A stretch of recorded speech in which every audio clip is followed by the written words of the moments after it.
পাকিস্তানি একজন মুসলিম যুবক, সে সব সময় অ্যাডাল্ট ভিডিও দেখতো। তার এই গুনাহের কারণে তার কি করুণ পরিণতি হয়েছিল আপনি যদি এটা শুনেন আপনার কলিজাটা কেঁপে উঠবে, আপনি আপনার নিজেকে ধরে রাখতে পারবেন না। ওই যুবক অ্যাডাল্ট ভিডিওর প্রতি এত পরিমাণে অ্যাডিক্টেড ছিল, সে অ্যাডাল্ট ভিডিও দেখার জন্য বড় একটা অ্যাডাল্ট সাইট থেকে অনেক টাকা খরচ করে সে লাইফ টাইমের সাবস্ক্রিপশন কিনেছিল এবং সেই ওয়েবসাইটের অ্যাক্সেস সে তার নিজের বন্ধু বান্ধবকেও দিয়েছিল। সে তার সকল বন্ধু বান্ধবকে নিয়ে অ্যাডাল্ট ভিডিও দেখত।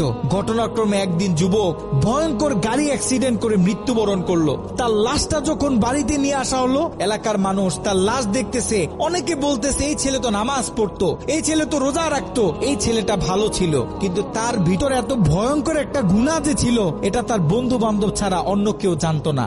সকলে মিলে তাকে দাফন করে যখন বাড়িতে চলে আসলো, ওই ছেলের মা গভীর রাত্রে মোনাজাতে আল্লাহর কাছে দোয়া করতেছিল, আল্লাহ আমার ছেলে যদি কোনো ভুল করে থাকে তুমি আমার ছেলেকে ক্ষমা করে দাও, আমার ছেলের কোনো গুনাহের কারণে তুমি তাকে জাহান্নামে দিও না, তার কবরটাকে জান্নাতের টুকরা বানায় দাও। দোয়া করতে করতে মা এক পর্যায়ে ঘুমিয়ে পড়লো। মা যখন ঘুমিয়ে পড়লো, তিনি স্বপ্নে ভয়ঙ্কর একটা দৃশ্য দেখলেন। তিনি দেখতেছে তার ছেলের কবরে আল্লাহ পাক জাহান্নাম থেকে কিছু ফেরেশতা নিযুক্ত করলেন এবং ওই ফেরেশতাদের হাতে বড় বড় কিছু কুড়াল, যে কুড়াল দিয়ে সকল ফেরেশতারা মিলে একসাথে তার ছেলের শরীরে আঘাত করতেছে।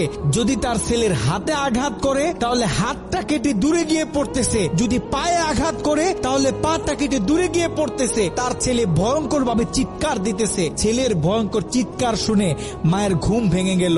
মা উঠে আবার তাহাজ্জুদ নামাজের জন্য প্রস্তুতি নিলেন, আল্লাহ তাআলার কাছে দোয়া করতেছেন।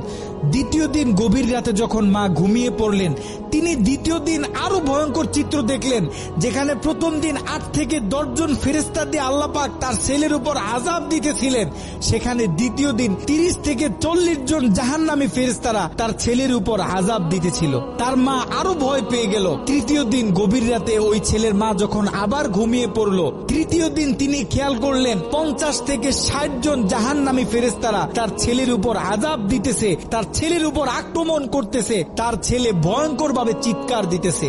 দিন যত বাড়তেছে আল্লাহ পাক জাহান্নাম থেকে তত বেশি ফেরেশতা তার ছেলের উপর নিযুক্ত করতেছে।